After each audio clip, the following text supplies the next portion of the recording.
Por trás da marca Porsche, há uma história prodigiosa, porém sombria. Uma história de sucesso, tragédia, inovação e destruição. Mas, para compreender tudo isso, precisamos voltar no tempo, para onde tudo começou em 1898. Ferdinand Porsche havia acabado de deixar seu emprego para iniciar uma nova carreira no mundo automobilístico. Durante as décadas seguintes, ele criou alguns dos designs de veículos mais rápidos e inovadores para outros fabricantes de carros, tornando-se um dos maiores engenheiros de todos os tempos. No entanto, após fundar sua própria empresa de automóveis, o sucesso o levou por um caminho mais sombrio, quando a Porsche se envolveu em projetos militares para o regime nazista, o que o levou à prisão e, eventualmente, custou-lhe a vida. Portanto, prepare-se, pois estamos prestes a embarcar em uma jornada para descobrir a verdadeira história da Porsche e como eles conseguiram se transformar em uma das maiores marcas de carros de luxo conhecidas hoje.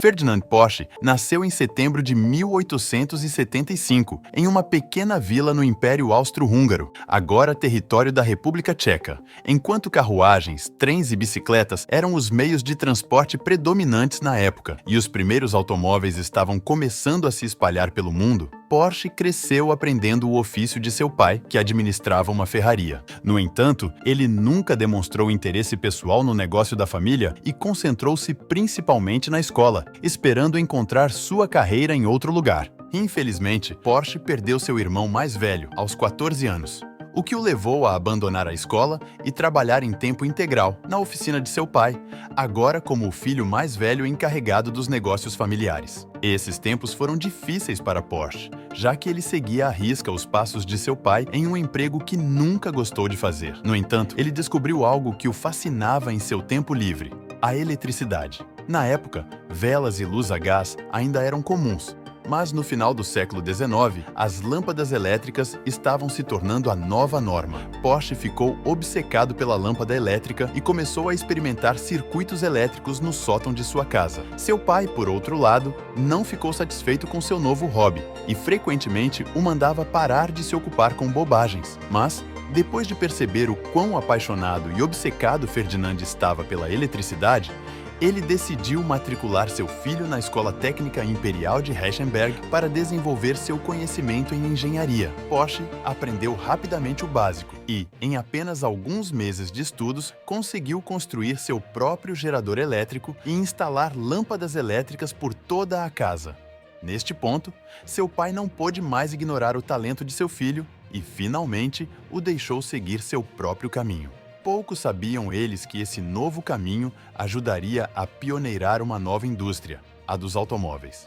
Em 1893, aos 18 anos, Ferdinand deixou sua casa e conseguiu seu primeiro emprego na Bella Eger, uma fabricante de máquinas elétricas na cidade de Viena. Lá, ele logo foi reconhecido por suas habilidades como engenheiro brilhante e habilidoso e rapidamente subiu na hierarquia, tornando-se o responsável. Durante seu tempo na Bella Eger, Ferdinand Porsche construiu o primeiro motor elétrico de cubo de roda da empresa. Esse motor elétrico deveria ser acoplado à roda de qualquer veículo para fazê-lo se mover diretamente. Na época, era comumente usado apenas em bicicletas, mas logo Ferdinand estava desenvolvendo outras ideias para esse motor. Nessa época, os primeiros automóveis estavam começando a surgir na região, criando um entusiasmo imenso não apenas entre as pessoas, mas também entre os engenheiros que estavam procurando maneiras de entrar na nova indústria, e Ferdinand não era exceção. Após 5 anos trabalhando para a Bella Eger, ele decidiu deixar seu emprego e começou a trabalhar para a Jacob Lohner, que havia parado recentemente de produzir carruagens para se concentrar na construção de veículos autopropelidos. Foi lá que o jovem de 23 anos, Ferdinand, usou seus motores elétricos para construir seu primeiro automóvel, o Porsche P1. O Porsche P1 era um carro totalmente elétrico construído com uma carruagem de madeira e tinha uma autonomia aproximada de 79 km. O carro era destinado a corridas, mas, impressionante como era, devido às pesadas baterias de ácido chumbo que carregava, o carro só podia atingir 34 km por hora. É importante notar que os automóveis daquela época ainda não eram vistos como meios de transporte. Em vez disso, eram principalmente construídos para competição e testados em corridas por toda a Europa e América. Porsche continuou a aprimorar o design de seu veículo até 1900, quando adicionou um motor de combustão interna para alimentar os motores elétricos do veículo, criando assim o primeiro carro híbrido a gasolina e elétrico do mundo, o Lohner Porsche Electromobile. Este novo veículo seguiria para vencer em vários eventos automobilísticos, quebrando diversos recordes de velocidade austríacos e atingindo uma velocidade máxima de 58 km por hora. No entanto, apesar do veículo híbrido de Porsche ser uma brilhante obra mecânica e estar muito à frente de seu tempo, ele também demonstrou por que os carros elétricos falharam ao longo das décadas. A curta autonomia do veículo e seu peso de quase 2 toneladas interromperam o desenvolvimento de carros elétricos por quase um século. A parceria entre Porsche e Lohner terminou alguns anos depois e, logo após, a fabricante de carros Austro-Daimler recrutou Porsche como seu principal designer. Na época, a Daimler era líder no campo de motores a combustão modernos. Porsche projetou seu primeiro automóvel a gasolina, o Austro-Daimler Maya, em 1908. Seu tempo na empresa o impulsionou para o sucesso nas corridas, desenvolvendo seu próximo carro, o Austro-Daimler Model 2780, que conquistou os 3 primeiros lugares na corrida Prince Henry em 1910. Isso o estabeleceu como um engenheiro de destaque. No entanto, quando a Primeira Guerra Mundial estourou em 1914, uma corrida maciça para produzir suprimentos de guerra se espalhou por toda a Europa e a fabricante Austro-Daimler contribuiu com grandes quantidades de maquinaria para o exército austro-húngaro. Porsche também foi envolvido nesse esforço e fez um nome para si mesmo ao criar designs inovadores para aeronaves militares e motores de dirigíveis, bem como tratores de artilharia, como o M17 Goliath, estabelecendo-se como um dos melhores engenheiros de sua época. Após a guerra, Porsche voltou a construir carros de corrida e, em 1922, o Austro-Daimler Sacha venceu 43 das 53 corridas. Suas vitórias nas corridas fortaleceram sua posição como um dos maiores designers de carros. Em 1931, ele fundou sua própria empresa, a Porsche GmbH, com seu filho Ferry Porsche. Inicialmente, a empresa ofereceu consultoria e desenvolvimento de motores. Porém, a demanda era baixa devido à recuperação econômica pós-guerra. Uma carta inesperada mudou o rumo da empresa. Ferdinand recebeu uma carta de nada mais, nada menos que Adolf Hitler.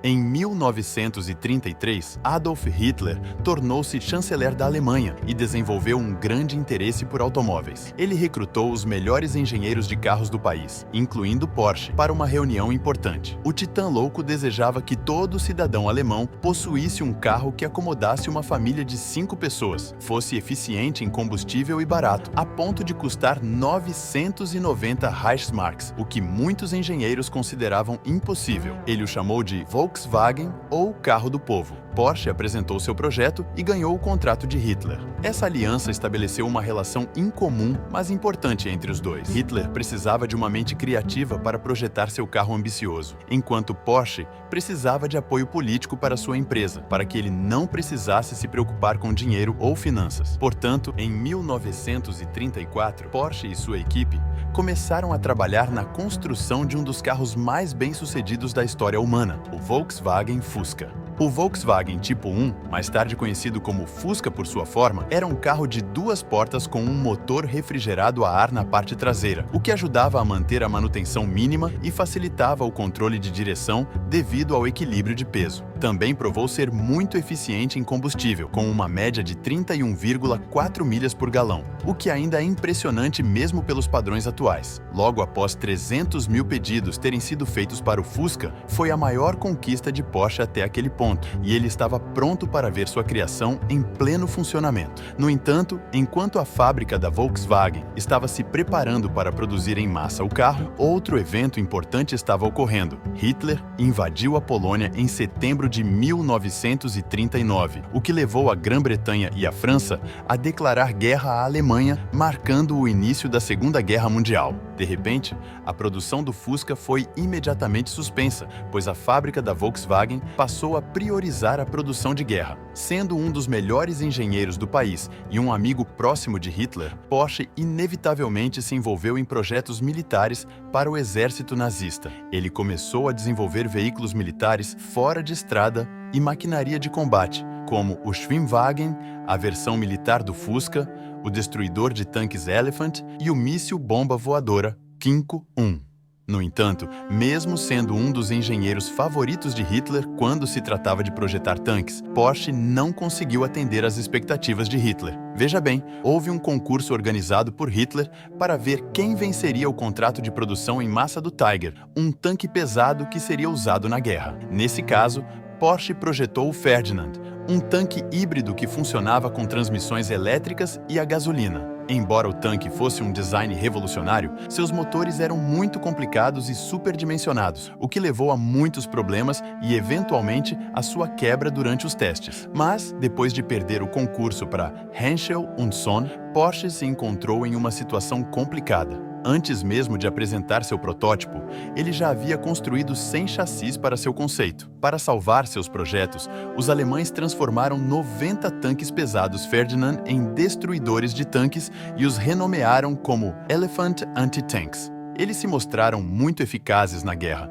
mas devido a problemas de motor e questões de mobilidade, a maioria deles quebrou e foi perdida no campo de batalha. É relatado que a empresa Porsche também usou trabalhadores escravos em sua fábrica em Stuttgart, embora a empresa tenha negado anteriormente essas acusações e se defendido afirmando ser um pequeno escritório durante a guerra. Eles admitiram seus crimes após manifestações no final do século XX, detalhando sua captura e trabalho forçado nas fábricas da Porsche sob o regime alemão. A Porsche destinou milhões de euros a fundos de compensação para as vítimas. Na época, era comum as fábricas alemãs usarem mão de obra escrava, muitas vezes prisioneiros de guerra. Apesar de trabalhar com os nazistas, Ferdinand Porsche não concordava com a ideologia deles e ignorou seu título de membro SS. Ele expandiu seus negócios, levando a empresa a um grande lucro em 1944, mas foi preso após a guerra por crimes de guerra. Seu filho, Ferry Porsche, assumiu a liderança da marca. Ferry Porsche herdou o amor por máquinas de seu pai, bem como seu talento, e já havia construído vários veículos. Entre eles estava o Schwagen, que em alemão significa carro nadador. Esse carro foi projetado para ser viável tanto em terra quanto na água e foi de grande utilidade para os soldados alemães durante a guerra. Por causa disso, Ferry foi preso juntamente com seu pai e ficou na prisão por vários meses. Após ser liberado, Ferry arrecadou o dinheiro necessário para a fiança de seu pai, após 22 meses atrás das grades. Infelizmente, as terríveis condições em que os franceses mantiveram Ferdinand prisioneiro levaram a sua saúde a ser irreversivelmente debilitada, e assim, com a saúde precária de Ferdinand impedindo seu retorno ao trabalho, a responsabilidade recaiu sobre Ferry Porsche para assumir e aplicar as ideias de seu pai à nova empresa. Ele percebeu que a Cis Italia, fabricante de carros, estava construindo pequenos carros esportivos com motor Fiat. Ele se questionou por que não poderiam fazer o mesmo com peças da Volkswagen. Após negociações com a Volkswagen, conseguiu um acordo para usar suas peças e distribuição de rede, incluindo uma taxa de licença para o Fusca desenvolvido por seu pai antes da guerra. Esses acordos forneceram recursos financeiros à Porsche para desenvolver seus próprios veículos. Em 1948, apresentou o Porsche 356, um roadster de duas portas com motor refrigerado a ar da Volkswagen. O 356, embora não fosse o mais potente, foi aprimorado por Ferry Porsche e venceu uma corrida em 1950. Infelizmente, Ferdinand Porsche morreu aos 75 anos em 1951. Após sua morte, as vendas cresceram, com modelos como o 356 Speedster e o 356 Carreira. Em busca de um design novo, seu neto Ferdinand Alexander Porsche introduziu o icônico Porsche 911 com um motor de 6 cilindros opostos e motor refrigerado a ar na traseira, melhorando a direção e a aceleração. Daí para frente, seu filho Ferry Porsche seguiu seguiu administrando a Porsche até se tornar a montadora que conhecemos hoje. Se você curtiu este vídeo, deixe o seu like e inscreva-se para mais vídeos como este.